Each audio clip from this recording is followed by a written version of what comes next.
పుష్పలో continuity of aim ఉంది, ఒక communist attitude ఉంది, ఒక లేబర్ యాటిట్యూడ్ ఉంది. ఇట్స్ ఎస్ఎఫ్ఐ క్యారెక్టర్ అది.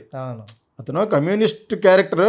అంత బాగా నా కాలు నాది, నా కాలు మీద నేను వేసుకున్నాను, ఆ డబ్బులు తీసుకుని మీ అలా పెట్టినందుకు ఈ డబ్బులు నువ్వు తీసుకొని పోతాడు.